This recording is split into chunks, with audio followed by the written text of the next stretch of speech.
En déplaçant le lourd tapis dans le manoir de l'homme d'affaires, la femme de ménage, Rachel, remarqua une lame de parquet soulevée. Dessous se trouvait un dessin d'enfant avec les mots « Papa, trouve-moi ». Cette découverte allait changer 3 vies à jamais. Avant de commencer l'histoire, n'oubliez pas de laisser un like et de vous abonner à la chaîne pour voir plus d'histoires comme celle-ci. Le matin d'hiver glacial accueillit Rachel avec un vent mordant. Vêtue de son manteau usé, elle se dépêcha d'aller au travail à travers les rues enneigées du quartier chic. Le manoir de 3 étages où elle passerait toute la journée à nettoyer se dressait parmi d'autres maisons cossues, telle une forteresse imprenable, tout aussi froid et étranger. Ça va, c'est le dernier semestre. Juste un peu plus et j'aurai mon diplôme, s'encourageait l'étudiante en pédagogie. Rachel avait grandi dans un orphelinat, sans jamais connaître ses parents. Seuls de vagues souvenirs d'une berceuse que sa mère lui chantait refaisaient surface de temps en temps dans son esprit. La bourse d'études, la chambre en résidence universitaire et le travail de femme de ménage dans la maison de l'homme d'affaires, qu'elle avait trouvé grâce à une connaissance de l'entreprise de nettoyage, lui permettaient non seulement de se nourrir, mais aussi d'économiser un peu d'argent pour l'avenir. Rachel déverrouilla la porte avec sa clé et entra dans le hall. La maison était calme, comme toujours, parfaitement propre. L'odeur du parfum cher du propriétaire s'était dissipée depuis longtemps. John Nicholson était rarement là, il préférait passer son temps en voyage d'affaires ou en réunion dans des restaurants. Mais il insistait pour que sa maison soit toujours impeccable, au cas où il devrait recevoir des invités importants ou des partenaires commerciaux. La jeune femme alluma la lumière dans le grand salon. À l'intérieur, une tâche de nettoyage majeure l'attendait. Le propriétaire avait appelé la veille pour la prévenir qu'il serait absent pendant une semaine et que la maison devrait être comme neuve à son retour. Elle enleva son manteau, enfila ses vêtements de travail et mit des gants fins en caoutchouc, bien qu'elle sût qu'ils ne la protégeraient pas des produits ménagers. Ses mains étaient depuis longtemps couvertes de minuscules crevasses. Une musique douce jouait dans ses écouteurs, l'aidant à se concentrer sur le travail monotone. Rachel travaillait méthodiquement, d'abord la poussière sur les étagères du haut, puis les fenêtres, les miroirs, les meubles et enfin les sols.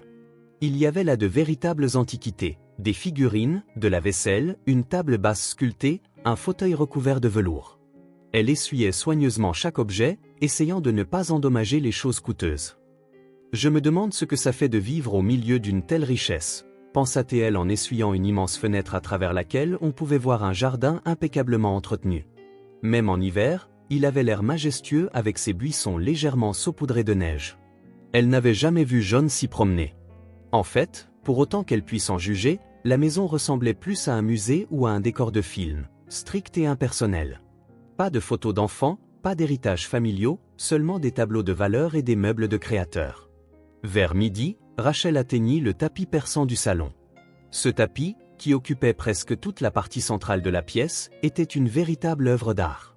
Habituellement, elle se contentait de l'aspirer, mais aujourd'hui, elle devait déplacer cet objet lourd pour laver en profondeur les lames de parquet situées en dessous. Rachel eut du mal à déplacer le tapis. Les lames de parquet brillaient, mais son œil vif remarqua que l'une des planches était légèrement surélevée par rapport aux autres. Probablement à cause des fluctuations de température, pensa-t-elle, décidant de vérifier les dégâts. Elle appuya doucement sur la planche surélevée, qui céda facilement. Rachel la souleva prudemment. Sous la lame de parquet, elle découvrit une petite niche. À l'intérieur se trouvait un morceau de papier plié en 4. Un papier très ordinaire. Rachel ne s'était jamais permis de toucher aux affaires du propriétaire, mais la curiosité l'emporta. Elle sortit délicatement le morceau de papier. C'était un dessin d'enfant fait au crayon de couleur, un soleil jaune vif, une maison au toit rouge et 3 petits personnages, un grand étiqueté papa, un petit étiqueté moi et un de taille moyenne avec une tache floue là où le nom aurait dû être.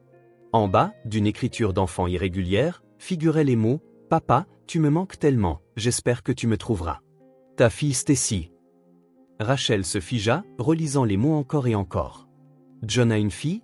En 2 ans de travail dans cette maison, elle n'avait jamais vu le moindre indice de la présence d'un enfant. Pas de jouets, pas de photos d'enfants, pas de chambre qui pourrait appartenir à une petite fille. Pliant soigneusement le dessin, Rachel le remit à sa place, refermant avec précaution le compartiment caché avec la lame de parquet.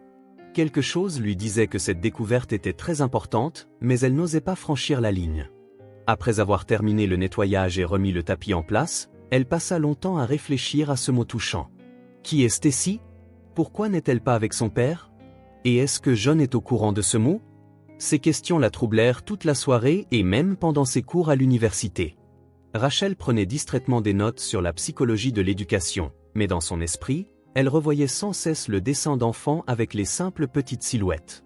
3 jours plus tard, lorsque la jeune femme revint travailler, une surprise l'attendait. Les lumières étaient allumées dans la maison et des sons étouffés provenaient du bureau au 2e étage. John était revenu plus tôt que prévu. Rachel monta doucement les escaliers et s'arrêta à la porte du bureau. Elle n'aimait pas déranger le propriétaire et essayait généralement de faire son travail sans se faire remarquer. « Je peux » frappa-t-elle doucement. « Entrez » répondit une voix lasse. John était assis au bureau massif, entouré de papiers. Il avait l'air épuisé. Sa cravate était de travers, les boutons supérieurs de sa chemise étaient défaits, ses cheveux étaient ébouriffés et des cernes sombres marquaient ses yeux, comme s'il n'avait pas dormi depuis plusieurs nuits. « Bonjour John, je ne m'attendais pas à vous voir aujourd'hui. Si je dérange, je peux revenir une autre fois. » L'homme leva vers elle des yeux rougis. « Non, non, allez-y Rachel. Je suis revenu plus tôt pour des raisons personnelles. » Elle hocha la tête et s'apprêtait à partir, mais le propriétaire l'arrêta de manière inattendue. « Attendez, je voulais vous demander ?» Il hésita, comme s'il cherchait les mots justes. « Vous, pendant le nettoyage, avez-vous trouvé quelque chose d'inhabituel ici? Peut-être des papiers, de vieilles choses ?» Le cœur de Rachel fit un bond. Le mot. Il cherche le mot de sa fille. Mais pourquoi le demande-t-il maintenant? Quelque chose de spécifique? Demanda prudemment la jeune femme, n'osant pas encore admettre ce qu'elle avait trouvé. John Nicholson passa une main sur son visage, comme pour effacer sa fatigue. Son regard habituellement assuré reflétait maintenant le désarroi.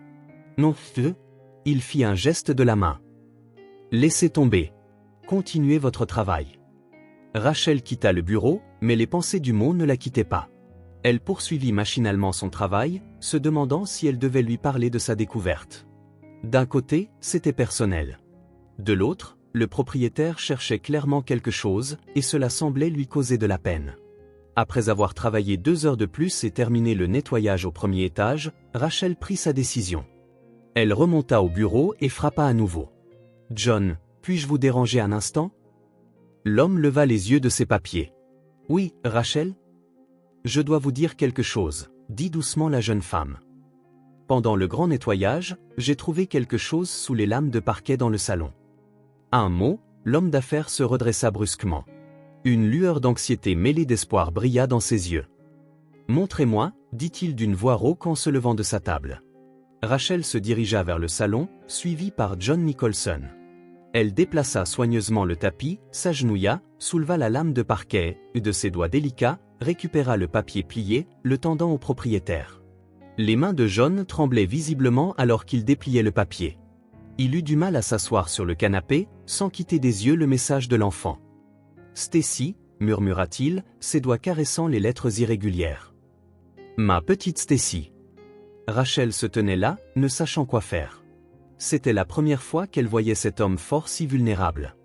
Il semblait que toute son armure d'homme d'affaires prospère s'était réduite en poussière d'un simple regard sur le dessin d'enfant. « Je suis désolé si je n'aurais pas dû y toucher, » dit doucement la jeune femme. « Je ne voulais pas m'immiscer dans votre vie privée. » Des larmes étaient visibles sous les yeux de John. « Non, vous avez bien fait, Rachel. Ce mot, je le cherche depuis des années, et je ne pouvais pas le trouver. » Il marqua une pause, fixant à nouveau le dessin comme s'il ne pouvait s'en lasser. « Je suis désolé, je ne savais pas que vous aviez une fille, » dit doucement Rachel, s'asseyant sur le bord d'un fauteuil en face de lui. « Oui, » répondit-il doucement. « Mais je ne l'ai pas vue depuis 7 ans. Mon ex-femme, quelqu'un l'a convaincue. Elle a pris Stacy et l'a cachée si bien que même les détectives n'ont pas pu les retrouver. » Un lourd silence régna dans le salon. John était assis, penché sur le dessin de l'enfant, ses larges épaules affaissées. Rachel ne l'avait jamais vu ainsi, sans son masque habituel d'assurance et d'homme d'affaires. Maintenant, devant elle, il y avait simplement un père qui avait perdu quelque chose d'incroyablement précieux. « Puis-je vous faire un thé ?» demanda-t-elle doucement, se sentant mal à l'aise d'être témoin d'un moment aussi personnel. John hocha la tête distraitement. Rachel alla à la cuisine, qu'elle connaissait par cœur. Allumant la bouilloire, elle prit des tasses d'un service en porcelaine qui semblait n'avoir jamais été utilisé. Les comptoirs en pierre étaient impeccables, sans la moindre tache. Tout semblait sortir d'un magazine. Quand elle revint, le propriétaire était toujours assis dans la même position, tenant doucement le dessin dans ses mains, comme s'il pouvait s'effriter au moindre contact négligent. « Vous n'avez aucune idée de ce que cela signifie, dit-il sans lever les yeux. J'ai rêvé tant de fois de trouver ne serait-ce que la plus petite trace d'elle. » Rachel posa la tasse devant lui sur la table basse. « Parlez-moi de votre fille, demanda-t-elle, surprise de sa propre audace. Après tout, qui était-elle? Juste une femme de ménage? Mais John semblait attendre cette question.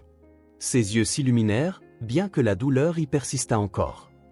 Stacy, elle devrait avoir 12 ans maintenant. La dernière fois que je l'ai vue, elle en avait 5. Il prit une gorgée de thé. Elle est née avec des yeux exactement comme les miens. Catherine, mon ex-femme, disait toujours en plaisantant que Stacy était ma petite copie. Il eut un sourire amer. J'étais un mari terrible. Toujours au travail, toujours occupé. Quand Catherine et moi nous sommes rencontrés, je lançais tout juste mon entreprise. Nous étions pauvres mais heureux. Puis tout s'est accéléré, les contrats, les affaires, les voyages d'affaires. Je subvenais aux besoins de la famille, mais j'étais de moins en moins à la maison. John passa une main dans ses cheveux, les ébouriffant encore plus. En tant que père, il marqua une pause. Au début, j'étais là. Je la prenais dans mes bras, je la berçais, je lui chantais des berceuses. Puis je retournais travailler, comme si ses promesses n'avaient jamais existé. Je rentrais quand elle dormait déjà et je partais avant qu'elle ne se réveille. Il serra la tasse si fort que ses jointures blanchirent. Catherine a d'abord demandé, puis exigé de l'attention. Nous nous disputions de plus en plus. Je continuais à me justifier. Je fais tout ça pour vous, pour l'avenir.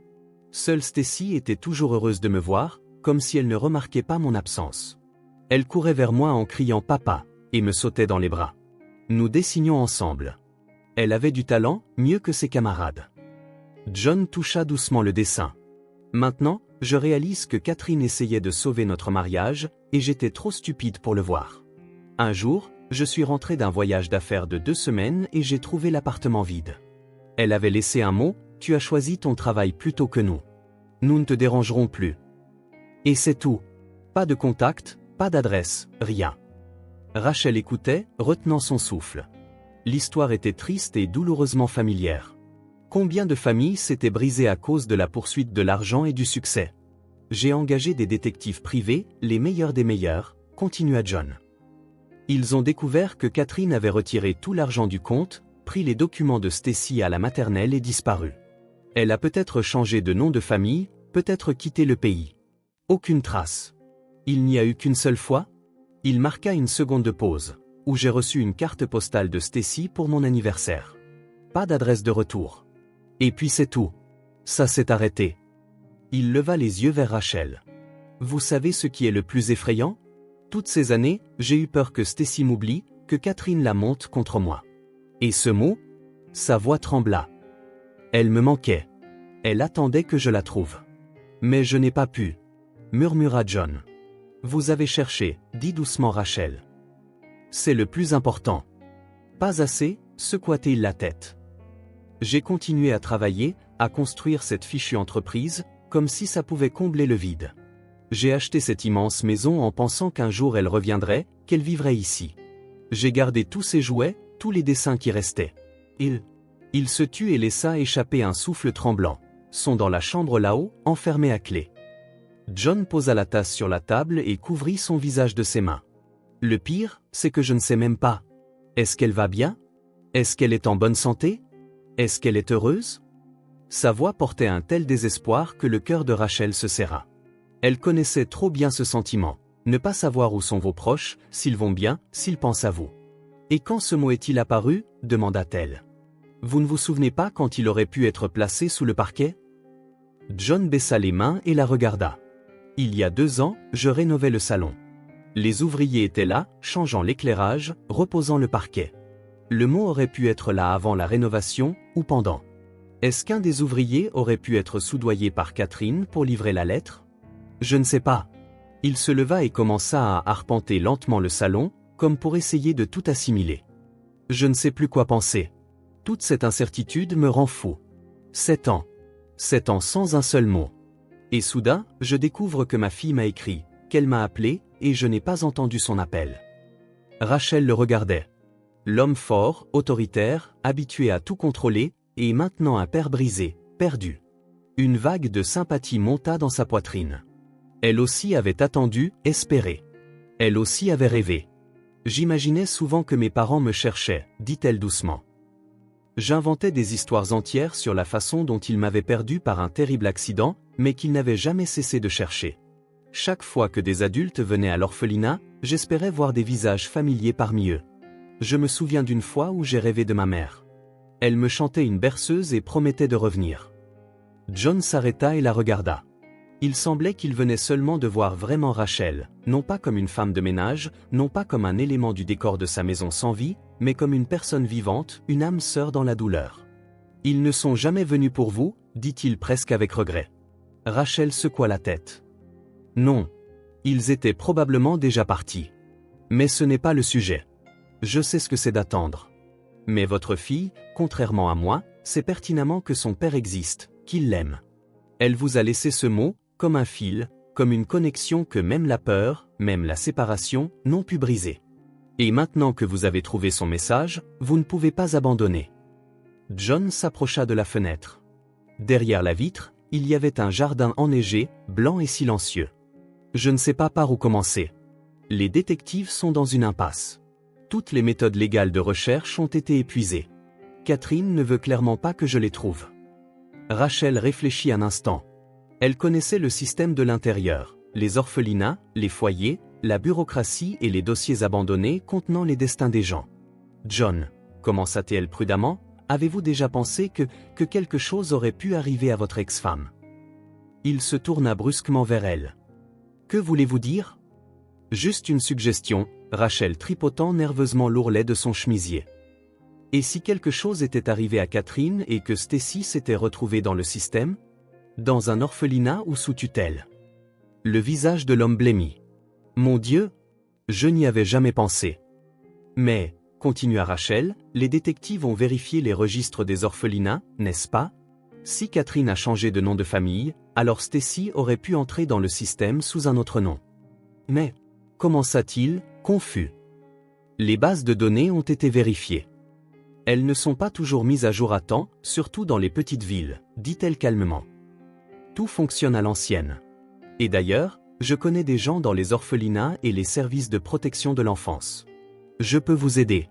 Je connais le système de l'intérieur et je peux trouver des choses que les détectives habituels ne trouveront pas. John haussa les sourcils de surprise. « Pourquoi voulez-vous m'aider » Rachel haussa les épaules, choisissant ses mots avec soin. « Parce que je sais ce que c'est d'être une enfant qui attend d'être trouvée. Et ce que c'est d'être un adulte qui ne trouve pas le chemin vers son enfant. » Elle se leva et s'approcha de lui. « Si Catherine va bien et se cache simplement, nous ne trouverons rien. Mais s'il y a la moindre chance que Stacy soit dans le système sous un autre nom, ou dans une autre ville, nous devons vérifier. » Pour la première fois depuis le début de la conversation, l'espoir brilla dans les yeux de John. « Vous pensez vraiment pouvoir trouver quelque chose que les professionnels n'ont pas pu ? » « Je ne sais pas, » répondit honnêtement Rachel. « Mais je sais comment fonctionne le système de l'intérieur. Je sais où chercher les failles et à qui parler. Et surtout, je sais ce que signifie pour un enfant d'être trouvé. » Il hocha lentement la tête, comme s'il prenait une décision importante. « Très bien. De quoi avez-vous besoin pour commencer ? » Des photos et toutes les données que vous avez. Signes distinctifs, habitudes, talents, tout ce qui pourrait aider à l'identifier, même si elle est sous un autre nom.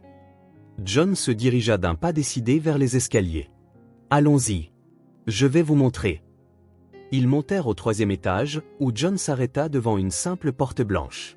Sa main trembla alors qu'il sortait la clé de sa poche. « Je ne suis pas entré ici depuis des années. » La pièce derrière la porte était une chambre d'enfant, lumineuse, avec des rideaux roses et du papier peint représentant des fées. Un lit à baldaquin, des étagères remplies de livres pour enfants, des jouets et des bricolages. Tout était soigneusement rangé, comme si l'occupante de la pièce venait de sortir et allait revenir d'une minute à l'autre. John s'approcha de la commode et ouvrit le tiroir supérieur, en sortant un album à couverture rose. « C'est l'album avec toutes ses photos, depuis sa naissance, » dit-il d'une voix rauque.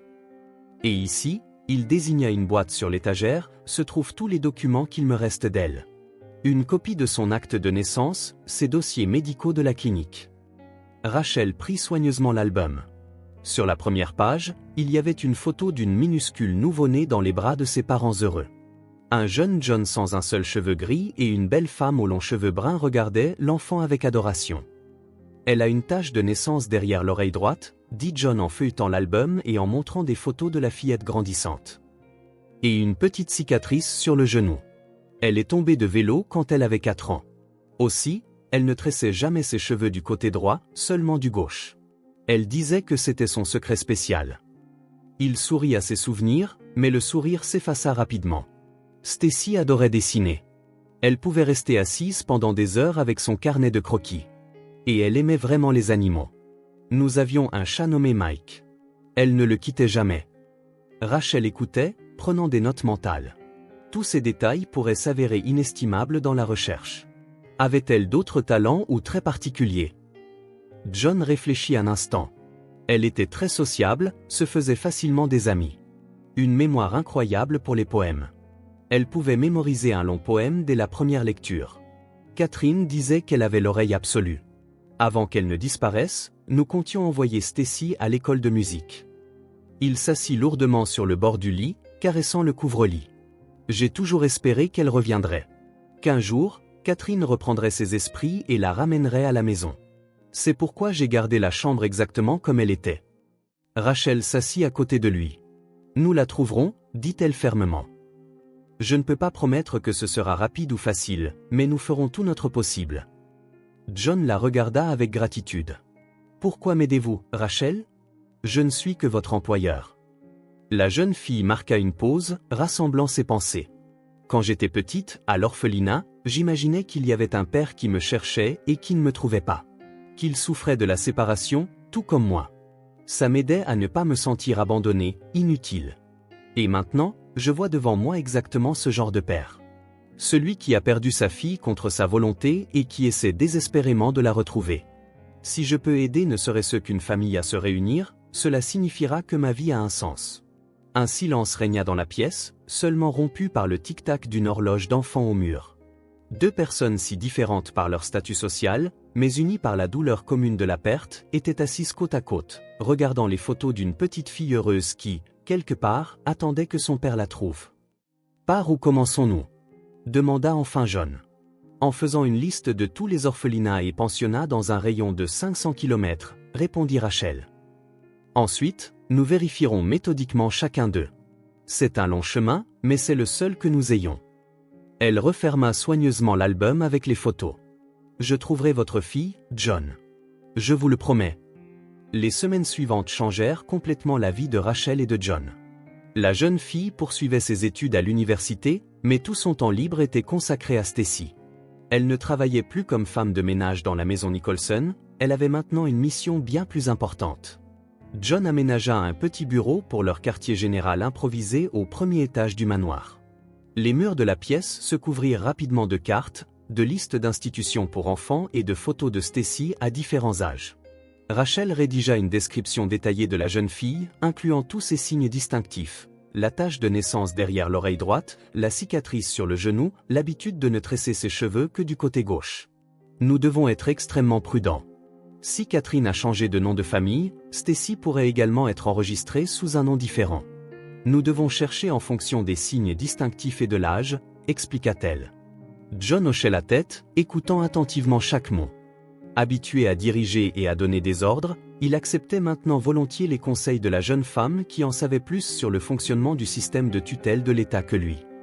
J'ai préparé une liste de tous les orphelinats dans un rayon de 500 km, dit Rachel en lui montrant un épais dossier.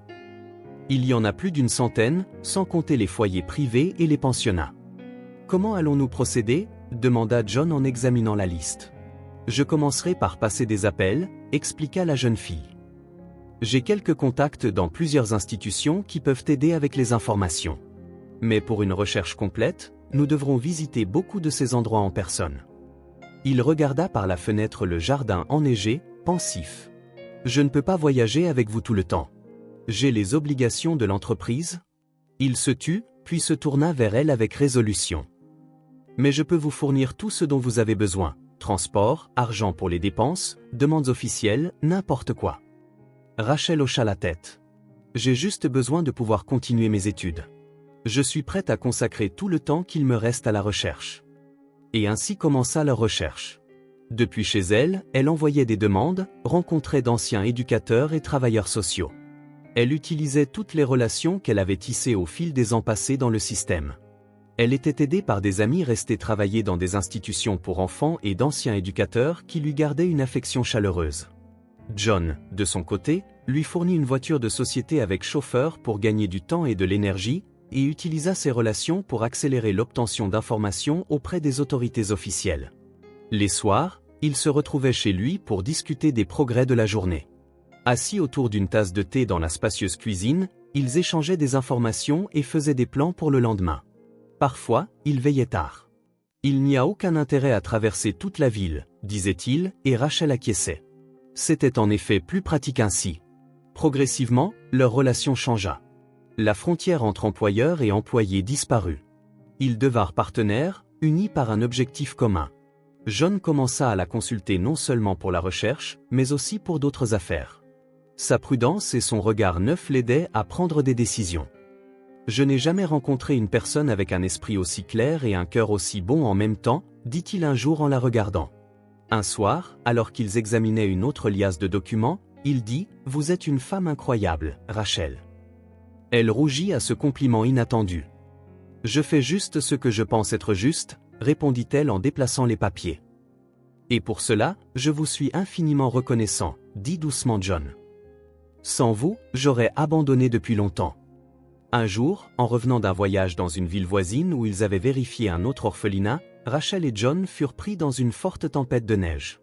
La route était bloquée et ils furent contraints de s'arrêter dans un petit motel en bord de route. Assis dans le modeste café du motel, devant un bol de soupe chaude, John demanda soudain « Rachel, vous ne m'avez jamais parlé de votre famille. Savez-vous quelque chose sur vos parents ?»« Presque rien, » répondit-elle en rassemblant ses pensées. Le dossier disait que j'avais été trouvé à la gare avec un mot indiquant mon nom et ma date de naissance. J'avais environ 1 an.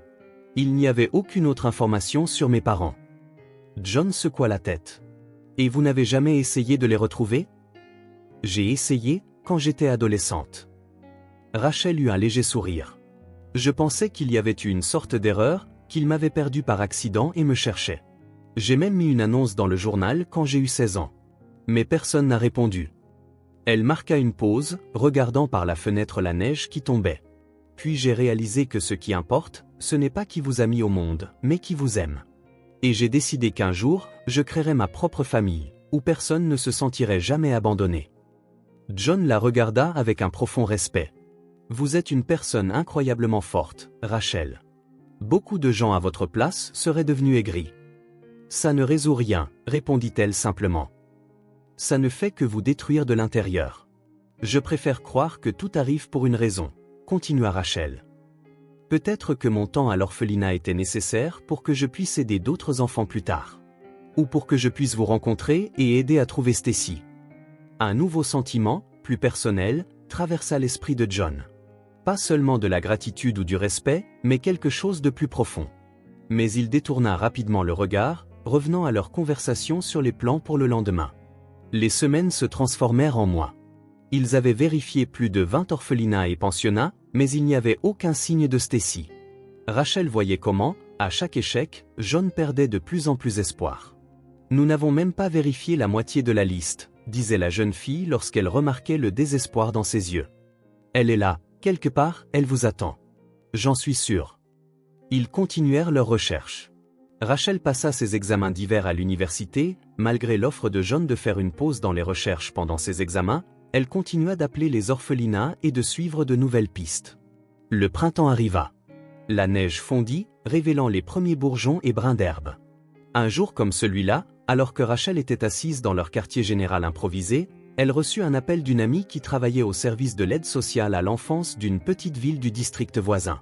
« Rachel, je pense avoir des informations pour vous, » dit la femme. « Nous avons une Stacy Smith, 12 ans, dans nos dossiers. Elle est entrée dans un pensionnat il y a environ 1 an, après le décès de sa mère qui l'élevait seule. » Le cœur de Rachel fit un bond. Des signes distinctifs? Le dossier médical note un grain de beauté derrière l'oreille droite et une cicatrice sur le genou. Et il y a une autre chose étrange. La fille refuse catégoriquement de tresser le côté droit de ses cheveux, seulement le gauche. Elle dit que c'est son signe secret pour quelqu'un. Rachel réprima à peine une exclamation. C'étaient exactement les signes distinctifs que John avait mentionnés. Et que savez-vous de la mère? Pas grand-chose. Elle s'appelait Catherine Johnson. Elle est décédée d'un cancer il y a 1 an. Elle vivait ici depuis environ 6 ans, de manière assez recluse. Catherine travaillait comme comptable dans une entreprise locale. Aucune information sur le père de l'enfant. Avez-vous une photo de la fille ou de la mère? Il y a certainement une photo de la fille dans le dossier personnel. Quant à la mère, je ne suis pas sûr. Je devrais vérifier les documents. Catherine nota rapidement les informations, essayant de ne manquer aucun détail. Nancy, c'est très important. Pouvons-nous passer vérifier les documents et éventuellement rencontrer la fille? Bien sûr, Rachel. Tout ce que tu veux pour toi. Tu sais, je me souviens encore comment tu m'as aidé avec les rapports quand tu étais stagiaire. Après l'appel, Rachel ne tenait plus en place. Il était au travail. John, nous avons une piste, laissa-t-elle échapper dès qu'il décrocha. Il y a une fille à l'orphelinat, Stacy Smith, avec un grain de beauté derrière l'oreille droite, une cicatrice sur le genou et il y eut un silence à l'autre bout du fil. Êtes-vous sûr? Demanda-t-il enfin d'une voix rauque.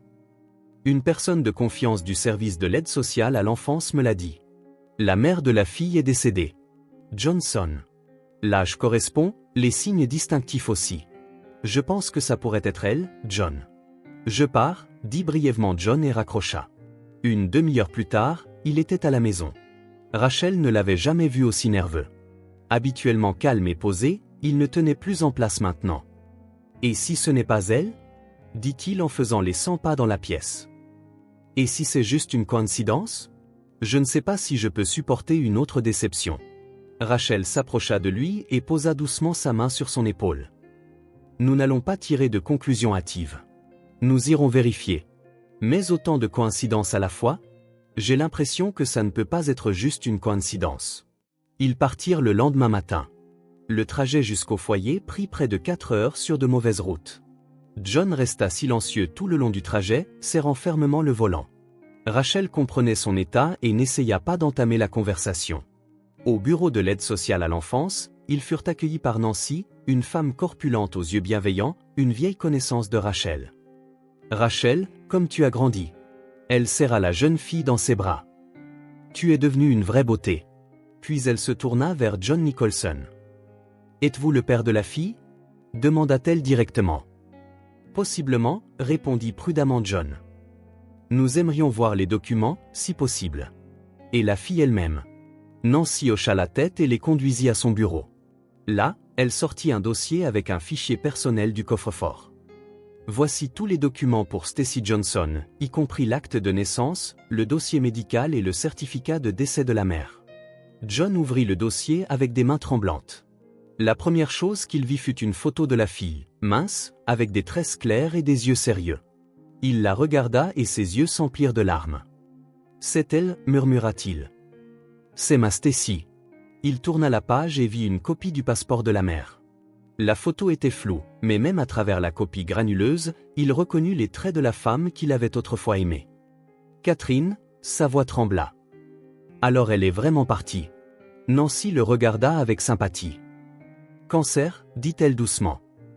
Elle s'est battue pendant environ 1 an, mais au moment où on l'a découvert, la maladie était déjà à un stade avancé. La fille s'est retrouvée toute seule. Nous ne savons rien sur d'éventuels parents. John couvrit son visage de ses mains. Rachel vit ses doigts trembler. Quelle qu'ait été la relation entre lui et Catherine, ils s'étaient autrefois aimés. Et maintenant, la réalisation que son ex-femme était partie pour toujours avait levé le mystère de leur séparation. C'était un coup dur. Pouvons-nous voir Stacy? Demanda doucement Rachel. Oui, elle est actuellement à l'orphelinat. Ce n'est pas loin d'ici, répondit Nancy. Mais avant de la rencontrer, je dois vous prévenir. La fille a beaucoup souffert. Elle est très renfermée et interagit peu avec les autres. Soyez doux avec elle. Ils se rendirent à l'orphelinat, un grand bâtiment de 2 étages, ancien et entouré d'une clôture. Des enfants jouaient dans la cour, mais il était clair que l'institution n'était pas riche, vieille balançoire et peinture écaillée sur les murs. Dans le bureau de la directrice, ils eurent une autre conversation. Une femme sévère avec un chignon serré examina les documents fournis par John. Oui, nous avons bien une Stacy Smith, confirma-t-elle. Mais vous prétendez que son vrai nom de famille est Nicholson. Oui, dit fermement John. Je suis son père. Mon ex-femme l'a enlevé il y a 7 ans et a changé son nom de famille. Je les cherche depuis tout ce temps. La directrice pinça les lèvres. C'est une affirmation sérieuse. Pour la confirmer, nous aurons besoin d'un test ADN et d'une décision de justice. Pour l'instant, je peux vous autoriser une courte rencontre avec la fille en présence d'une psychologue. John hocha la tête. Je comprends. Je suis prêt à me soumettre à toutes les procédures. Laissez-moi juste voir ma fille. La directrice appuya sur un bouton de l'interphone. Linda, s'il vous plaît, amenez Stacy à la salle des visites. Ils entrèrent dans une petite pièce lumineuse avec une table ronde et plusieurs chaises. John tripotait nerveusement son bouton de manchette. Rachel ne l'avait jamais vu aussi désorienté. « Qu'est-ce que je vais lui dire ?» murmura-t-il. « Tant d'années ont passé, elle ne me connaît même pas. »« Soyez simplement vous-même, » répondit doucement Rachel. « Elle vous attend depuis tout ce temps. Rappelez-vous le mot sous le parquet. » À ce moment, la porte s'ouvrit et une fille mince en uniforme scolaire entra. Elle avait une seule tresse sur le côté gauche. La fille s'arrêta à la porte, regardant avec lassitude les adultes inconnus. John se leva lentement de sa chaise. Ses yeux remplis de larmes rencontrèrent les yeux exactement identiques de la fille. « Stacy » appela-t-il doucement. La fille se figea, son regard ne quittant jamais le sien. Quelque chose vacilla sur son visage, reconnaissance, incrédulité, espoir. « Papa » dit-elle incertaine. « C'est vrai ?» Le temps sembla s'arrêter dans cette petite pièce de l'orphelinat. John fit un pas hésitant vers sa fille, craignant de troubler ce fragile moment de reconnaissance. « Oui, ma chérie. C'est moi. » Sa voix trembla. « Je t'ai cherché toutes ces années. » Stacy resta immobile, serrant seulement plus fort la sangle de son sac à dos scolaire. Ses yeux étaient remplis d'une tempête d'émotions, incrédulité, peur, espoir. « Maman a dit que tu nous avais abandonnés, » dit-elle doucement. Puis, quand elle est tombée malade, elle a dit que ce n'était pas vrai, qu'elle m'avait enlevé. « Je n'ai jamais cessé de te chercher, Stacy. »« Pas un seul jour, » répondit John. La fille fit un petit pas en avant, étudiant le visage de son père. « Tu as des cheveux gris maintenant, » remarqua-t-elle. « Et des rides autour des yeux. »« 7 ans ont passé, » sourit faiblement John. « Tu m'as tellement manqué. » Soudain, Stacy courut vers lui et lui jeta les bras autour du cou. Il la serra fort, ne cachant pas ses larmes. Rachel et la psychologue, présentes pendant la rencontre, regardèrent silencieusement la scène, craignant de troubler la magie du moment. Quand la première vague d'émotion se calma un peu, ils s'assirent à la table. Stacy ne lâchait pas la main de son père, comme si elle craignait qu'il ne disparaisse. « Comment m'as-tu trouvé ?» demanda-t-elle, déplaçant son regard de son père à Rachel. « Grâce aux mots que tu as laissés sous le parquet dans notre ancienne maison, » répondit Rachel. « Et grâce à Rachel, qui m'a aidé dans les recherches. » Stacy haussa les sourcils de surprise. « Vous avez trouvé mon mot ? Maman a dit qu'avant de partir, j'avais caché un dessin avec un message sous le parquet du salon. Elle ne m'en a parlé que juste avant de mourir. Elle a dit que si tu trouvais le mot, tu pourrais me retrouver. Je ne l'ai réalisé que récemment, » ajouta John. « Et je cherche partout depuis. » La fille regarda Rachel, l'étudiant avec la franchise d'un enfant. « Êtes-vous ma nouvelle maman ?» demanda-t-elle de manière inattendue. Rachel rougit. « Non, j'ai juste aidé ton père dans les recherches, » répondit-elle doucement. « J'ai grandi dans un orphelinat et je connais le système de l'intérieur. » Stacy hocha la tête, acceptant l'explication. « Tu vas m'emmener maintenant ?» demanda-t-elle doucement. « Oui, » répondit John. « Mais il y a quelques formalités à régler d'abord. Prouver que je suis vraiment ton père, obtenir l'autorisation des services sociaux, mais je promets que je le ferai aussi vite que possible. » « Ma chambre est toujours là ?» demanda Stacy après une pause. « Celle avec les rideaux roses et le baldaquin sur le lit ?» John sourit. « Elle t'attend ?» hocha-t-il la tête. Les yeux de la fille s'emplirent de larmes. « Maman était très malade avant de mourir, » dit-elle doucement. Elle n'arrêtait pas de s'excuser auprès de moi et de toi. Elle disait qu'elle avait fait une grosse erreur en m'emmenant, qu'elle voulait te punir, mais qu'au final, elle s'était punie elle-même et moi aussi. John baissa la tête. « Nous sommes tous les deux responsables de ce qui s'est passé. J'étais trop pris par le travail, je n'accordais pas assez d'attention à la famille. Mais ça va être différent maintenant, promis-il. Leur temps ensemble touchait à sa fin. La directrice de l'orphelinat leur rappela qu'il était temps de se dire au revoir. Je viendrai demain, promit John à sa fille. Et je continuerai à venir tous les jours jusqu'à ce que nous ayons réglé toute la paperasse. Stacy le serra fort dans ses bras avant qu'il ne parte. Je savais que tu me trouverais, murmura-t-elle. J'y ai toujours cru. Les semaines suivantes se transformèrent en un marathon bureaucratique. John engagea les meilleurs avocats pour accélérer le processus. Un test ADN confirma sa paternité. Tous les documents nécessaires furent rassemblés et les services sociaux terminèrent leurs inspections. Rachel aidait pour tout, utilisant ses connaissances et ses relations.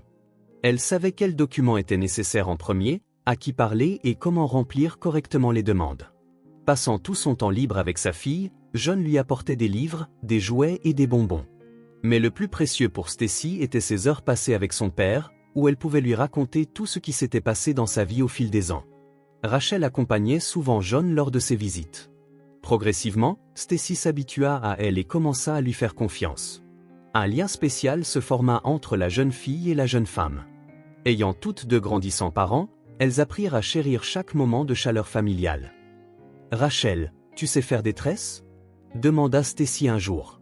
« Je ne suis pas très douée moi-même, » répondit Rachel, « et les filles se moquent toujours parce que je n'ai jamais qu'une seule tresse. »« Oui, » sourit Rachel. « Tu veux que je te montre différents styles de tressage ?» À partir de ce jour, elles eurent leur petit rituel à chaque visite. Rachel tressait les cheveux de Stacy en coiffures élaborées. Elle parlait de livres, de rêves et de tout et de rien. Finalement, après un mois, toutes les formalités furent accomplies. John reçut l'autorisation officielle de ramener sa fille à la maison. Ce jour-là, il arriva à l'orphelinat avec un grand bouquet de fleurs pour la directrice et des cadeaux pour le personnel qui s'était occupé de Stacy. « Merci pour tout ce que vous avez fait pour ma fille », dit-il en serrant la main de la directrice. « Je sais que les conditions ici ne sont pas les meilleures, mais vous avez fait ce que vous pouviez. » Stacy rangea ses quelques affaires dans un petit sac. La plupart de ses vêtements et jouets avaient été laissés dans l'appartement qu'elle partageait avec sa mère et avaient été vendus par les propriétaires après la mort de Catherine. « Ce n'est pas grave, » dit John en remarquant la modestie de ses bagages. « Nous t'achèterons tout ce dont tu as besoin. » Avant de partir, Stacy fit le tour de l'orphelinat, disant au revoir aux éducateurs et à ses amis. Beaucoup d'enfants la regardaient avec envie. Peu d'entre eux pouvaient espérer que leur vrai père vienne les chercher pour les emmener dans une vraie maison. « Je viendrai te voir », promit Stacy à sa meilleure amie Mia en la serrant fort dans ses bras. « Et je t'inviterai dès que nous serons installés. » Le trajet de retour fut rempli de conversations. Stacy interrogeait son père sur sa vie, sur la maison, sur la façon dont la ville avait changé au fil des ans. Rachel était assise sur la banquette arrière, laissant père et fille profiter de ces heures de retrouvailles. Quand ils arrivèrent devant le manoir, les yeux de Stacy s'écarquillèrent. « C'est notre maison ?» demanda-t-elle, incrédule. « Elle est si grande. »« Oui, » répondit John. « J'ai toujours espéré qu'un jour tu reviendrais, et je voulais que tu aies une vraie maison, avec un jardin pour courir et une grande chambre pour jouer. » Ils entrèrent. Stacy regarda autour d'elle comme si elle était entrée dans un conte de fées, des pièces spacieuses, des meubles coûteux, tout était si différent de l'appartement exigu où elle avait vécu avec sa mère, et encore plus de l'orphelinat. « Viens, je vais te montrer ta chambre, » dit John en lui prenant la main.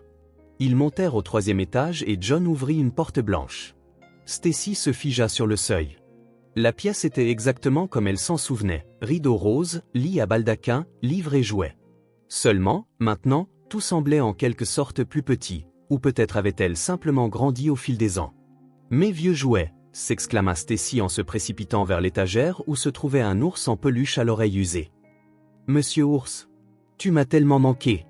murmura-t-elle en serrant le jouet contre sa poitrine, alors que des larmes coulaient sur ses joues. John serra sa fille dans ses bras, sentant sa propre gorge se nouer d'émotion.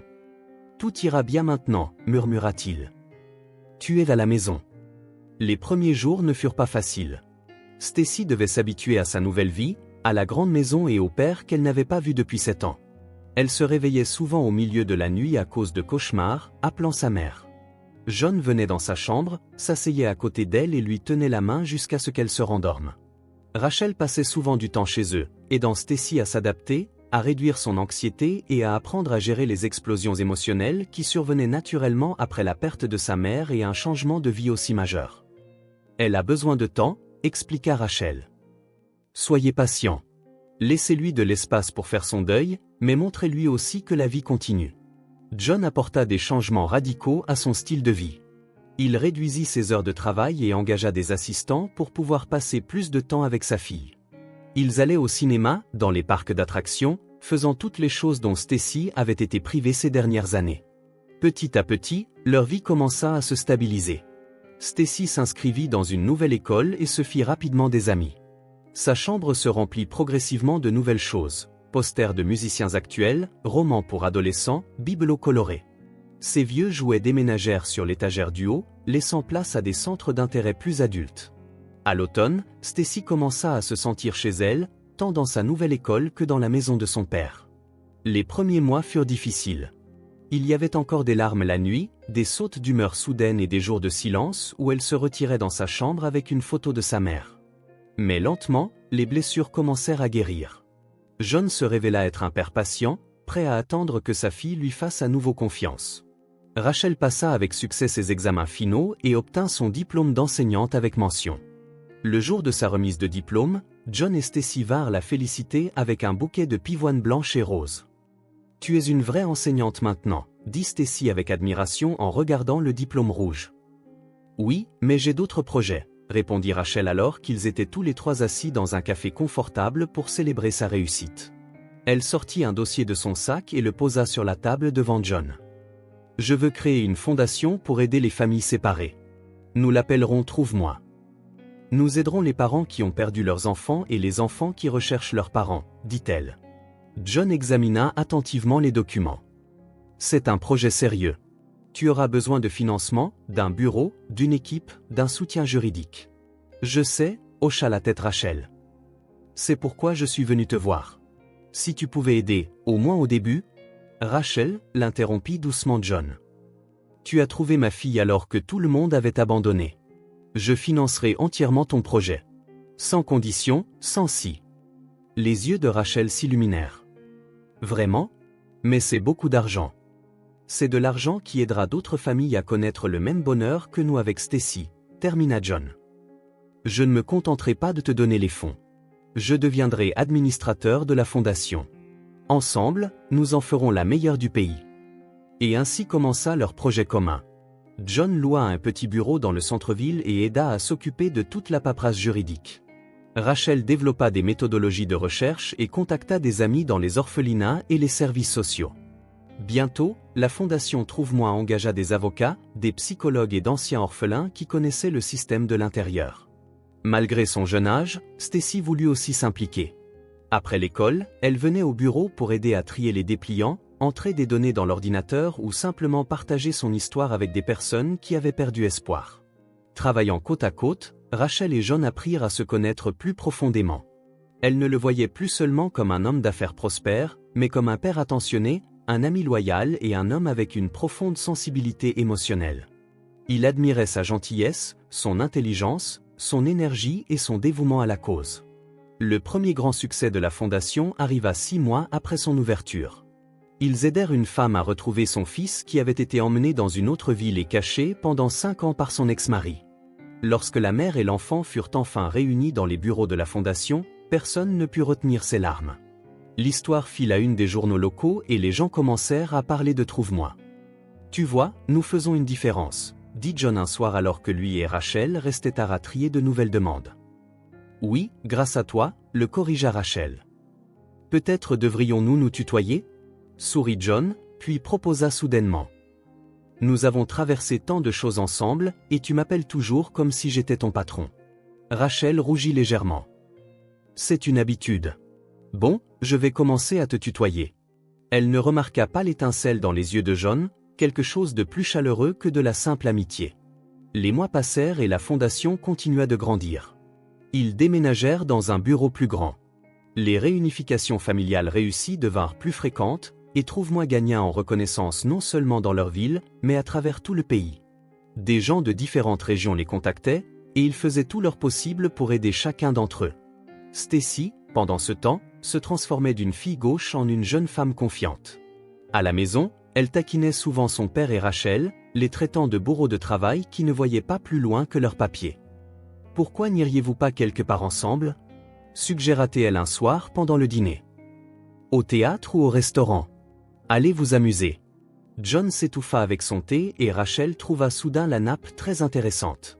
« Nous avons trop de travail, marmonna-t-elle. »« Vous avez toujours des excuses, » bouda Stacy. « Bon, alors je vais chez Mia pour une soirée pyjama. Elle a téléchargé une nouvelle série, on va la regarder en rafale toute la nuit. » Après son départ, un silence gêné s'installa dans la maison. « Elle a raison, tu sais, » dit finalement John. « Nous travaillons vraiment trop. Peut-être devrions-nous sortir quelque part ? » En tant que collègue, demanda prudemment Rachel. En tant qu'ami, répondit John, bien que quelque chose dans ses yeux suggéra qu'il ne voulait pas s'arrêter à l'amitié. Leur sortie eut lieu au théâtre local. Tous deux se sentaient maladroits, comme des adolescents à leur premier rendez-vous. Mais progressivement, la tension s'estompa, laissant place à l'aisance familière de leur conversation. 3 ans s'étaient écoulés depuis la création de la fondation. Rachel était passée d'une gestionnaire inexpérimentée à une directrice confiante d'une organisation reconnue au niveau national. Dans la vie quotidienne de la fondation, John était devenu le principal sponsor et conseiller. Leur relation évoluait tranquillement. Les dîners d'affaires commençaient à ressembler à des rendez-vous. De subtils gestes d'affection apparurent. John remarqua l'amour de Rachel pour les fleurs sauvages. À partir de ce moment, un modeste bouquet de bleuets ou de marguerites décorait son bureau chaque semaine. Rachel se souvenait de son penchant pour les biscuits au gingembre et en apportait toujours au bureau. Stacy observait ces changements avec approbation. « Quand allez-vous arrêter de faire semblant d'être juste amis ?» demanda-t-elle à son père. « Tout le monde voit que vous êtes amoureux l'un de l'autre. »« Stacy, c'est compliqué, » soupira John. « Rachel est jeune, elle a toute la vie devant elle. Et moi, j'ai 15 ans de plus, un enfant et un tas de responsabilités. »« Ouais, et elle nous aime tous les deux, » leva Stacy les yeux au ciel. « Toi et moi. Elle fait pratiquement déjà partie de la famille. » Pour le 5e anniversaire de la fondation Trouve-moi, une grande célébration fut organisée. À ce moment-là, ils avaient aidé à réunir plus de 300 familles. Des dizaines de personnes qu'ils avaient aidées vinrent à l'événement, ainsi que des responsables gouvernementaux et des sponsors. Rachel, vêtue d'une élégante robe bleue, monta sur scène pour prononcer un discours sur l'importance de ne jamais perdre espoir. « Chaque enfant mérite une famille, » dit-elle. « Chacun a le droit de retrouver ses proches. Notre fondation poursuivra son travail aussi longtemps qu'elle sera nécessaire. » John la regardait depuis le public, l'admiration brillant dans ses yeux. Plus tard dans la soirée, alors qu'ils rentraient chez eux, il suggéra soudain « Allons nous promener le long du quai. Il fait si doux ce soir. » Ils flânèrent le long de la rivière, parlant de la célébration, de l'avenir de la fondation et de Stacy, qui se préparait à entrer à l'université. John s'arrêta et se tourna vers Rachel. « Tu sais, je voulais dire ça depuis un moment ?» Il hésita. « Tu es devenue une partie inséparable de nos vies, la mienne et celle de Stacy. Et je ne peux pas imaginer l'avenir sans toi. » Rachel retint son souffle. « Qu'est-ce que tu essaies de dire ? » « Que je t'aime, » dit simplement John. « Et si tu ressens la même chose ?» Il n'eut pas le temps de finir. Rachel se hissa sur la pointe des pieds et l'embrassa. « Je t'aime aussi, » murmura-t-elle. Depuis longtemps. Leur relation s'épanouit en un amour profond qui fut accueilli par tout le monde, en particulier par Stacy. Elle considérait depuis longtemps Rachel comme sa deuxième maman et était ravie que son père ait enfin admis ses sentiments. « Ne mettez juste pas 10 ans à planifier le mariage comme tu as mis à te confesser, » plaisanta-t-elle. Rachel emménagea dans leur maison, qui semblait maintenant vraiment vivante. Le manoir autrefois froid et sans vie était devenu un vrai foyer. Stacy décida de célébrer son 17e anniversaire d'une manière spéciale. John organisa une fête dans le jardin, invitant les amis de Stacy et le cercle proche de la famille. Stacy, plus mûre et plus rayonnante que jamais, était le centre d'attention, acceptant gracieusement les félicitations et les cadeaux. Après le gâteau et les bougies, John demanda soudain le silence. Il prit la main de Rachel et la conduisit au centre de la foule. « Il y a 5 ans, une découverte fortuite a changé nos vies », commença-t-il à parler aux invités. « Un petit mot caché sous le parquet m'a aidé à retrouver ma fille. Et ma fille m'a aidé à trouver l'amour. Il se tourna vers Rachel. Tu as ramené la lumière dans notre maison. Tu es devenue notre famille. Et aujourd'hui, le jour de l'anniversaire de Stacy, je veux te demander. Il posa un genou à terre et sortit un écrin de velours de sa poche. Rachel, veux-tu m'épouser? Dans le silence qui suivit, les seuls sons furent les exclamations ravies des invités et les sanglots étouffés de Stacy, qui ne tentait pas de cacher ses larmes de joie.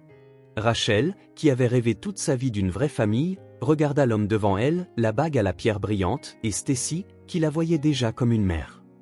Oui, dit-elle simplement. Bien sûr que oui. John glissa la bague à son doigt et Stacy se précipita pour les serrer tous les deux dans ses bras. Enfin, rit-elle à travers ses larmes. Maintenant, nous sommes vraiment une famille. Le mariage eut lieu 2 mois plus tard. Il fut modeste mais magnifique, célébré dans le même jardin où la demande en mariage avait eu lieu. Stacy était la demoiselle d'honneur, rayonnante de bonheur tout autant que les mariés. L'un des moments les plus touchants de la cérémonie fut lorsque le dessin d'enfance de Stacy, celui trouvé sous les lames de parquet, fut exposé dans un joli cadre en bouleau de Carelli. Ce mot a réuni nos vies, dit John. Qu'il nous rappelle toujours que l'espoir ne meurt jamais et que parfois, il suffit de donner un petit coup de pouce au destin. Le dessin prit une place d'honneur dans leur maison, accroché dans le salon où chaque invité pouvait le voir. Il devint le symbole de leur histoire extraordinaire, comment un mot oublié avait conduit aux retrouvailles d'un père et de sa fille, à la création d'une fondation aidant d'autres familles, et à la découverte de l'amour et du bonheur dont Rachel avait toujours rêvé. La fondation Trouve-moi poursuivit son travail. Chaque nouvelle histoire de famille réunie rappelait à ceux qui avaient perdu espoir que les miracles existent, que les fils brisés du destin peuvent être renoués si l'on n'abandonne pas et si l'on croit en quelque chose de meilleur. Et le petit mot sous les lames de parquet, autrefois écrit par une fillette de 5 ans qui regrettait son père, restait un témoignage durable de la puissance de l'amour à surmonter tous les obstacles. Stacy regarda le dessin encadré et sourit d'un air entendu. « Tu sais, dit-elle, j'ai toujours su que Rachel deviendrait notre maman. » « Comment en es-tu si sûr ?» demanda John, surpris. « Je le savais, c'est tout, sourit Stacy. Certaines choses sont destinées à arriver. Il était difficile de contester cela.